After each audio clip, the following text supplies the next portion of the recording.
আসসালামু আলাইকুম। আজকে আমি আপনাদেরকে গরুর মাংস সম্পূর্ণ আমি সরিষার তেল দিয়ে আজকে গরুর মাংসটা রান্না করব। আমি এখানে সরিষার তেলই ব্যবহার করব। আমি এখানে প্রথমে 1.5 চামচ আদা বাটা, 1.5 চামচ রসুন বাটা, আর এখানে আমার সব ধরনের গরম মশলা আছে। আমি এগুলো দিয়ে 1 চামচ লবণ, আমি এটা স্বাদ মতো অনুযায়ী পরে আবার দেব। 1 চামচ হলুদের গুঁড়া, 2 চামচ মরিচের গুঁড়া, ঝাল যে যেরকম পারেন সেরকম দিবেন। আমার সাহেব একটু বেশি খায়, আমি এখানে 3 চামচ দিচ্ছি। 1 চামচ, 2 চামচ আমি ধনিয়া জিরার গুঁড়া দিলাম। সরিষার তেল দিয়েই রান্না করব সম্পূর্ণ রান্নাটা, তাই আমি সরিষার তেলটা দিয়ে দিলাম। এখানে আমি কিছু গোটা রসুন নিয়েছি আর কিছু গোটা কাঁচামরিচ নিয়েছি। আমি আপনাদেরকে একটা কথা বলবো, পেঁয়াজ আমি এখন দেব না, পেঁয়াজটা আমি ঠিক কষানো শেষ মুহূর্তে পেঁয়াজটা দেব। পেঁয়াজটা যদি এখন দেয়া হয় অনেক সময় গরুর মাংসটা টক টক খেতে লাগে। আমি অনেক বাসায় খেয়েছি, মানে এই পেঁয়াজটা একসঙ্গে দেওয়ার কারণে মাংসটা আসলে ফ্লেভারটা একটু টক টক আসে, যার কারণে আমি পেঁয়াজটা ঠিক পরে দেবো। আমি কখন দেবো আমি সেটা আপনাদেরকে দেখাবো। উপকরণ সব একসঙ্গে সুন্দর করে হাত দিয়ে মাখিয়ে সামান্য একটু পানি দিয়ে এটা আমি ভালো করে কষিয়ে নেব। আমি এখানে সামান্য একটু পানি দিব এটা কষানোর জন্য। এখন চুলাটা অন করলাম, আমি এখানে মিডিয়াম টু লো হিটেই দিচ্ছি। এটা কষানো পর্যন্ত অপেক্ষা করব। দেখুন আমার 50% গোস্ত কষানো হয়ে গেছে। আমি এই পর্যায়ে এসে আমি যে পেঁয়াজটা ওই যে বলছিলাম এটা আমার টপ সিক্রেট, আমি এই মুহূর্তে যে পেঁয়াজগুলো দিয়ে দিব।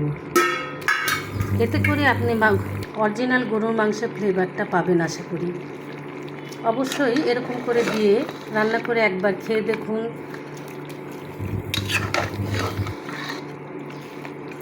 আমি পেঁয়াজটা দিয়েও আরও কিছুক্ষণ এরপরে আমি সামান্য একটু আবারও একটু পানি দিয়ে আরও কিছুক্ষণ কষিয়ে নেব। টেস্ট ব্যালেন্সের জন্য আমি সামান্য একটু ঘি দিচ্ছি, 1 ফালি লেবু দিব। ব্যালেন্স করার জন্য আমি এখানে সামান্য একটু চিনি দিব। দেখুন আমি পেঁয়াজটা পরে দেওয়ার পরেও মোটামুটি পেঁয়াজটা দেখুন এ পর্যায়ে আছে। আর এটাই ছিল আমার সিক্রেট রেসিপি। এটা আমি ঢাকার আইনাল বাবুর্চির কাছ থেকে অবশ্য শিখেছি। ওখানে প্রতিদিন 2টা করে গরু ভুনা শেষ হয়ে যায়, সিরিয়াল দিয়ে দাঁড়ায় থাকতে হয় কখন গরুর মাংস ভুনা খাবো।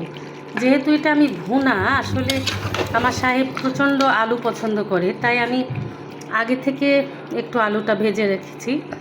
এই আলুটাও একটু দিয়ে কষিয়ে নিব, নিয়ে আমি সামান্য একটু ঝোল দিয়ে আলুটা দিয়েও আমি কিছুক্ষণ কষাবো। আমার আলু দিয়ে মাংসটা কষানো হয়ে গেছে। এই পর্যায়ে এসে আমি আপনাদের পছন্দ মতো ঝোল দিবেন, কে কেমন খায়। আমি এই পরিমাণে ঝোল দিচ্ছি যেটা আলুটা সিদ্ধ হওয়া পর্যন্ত।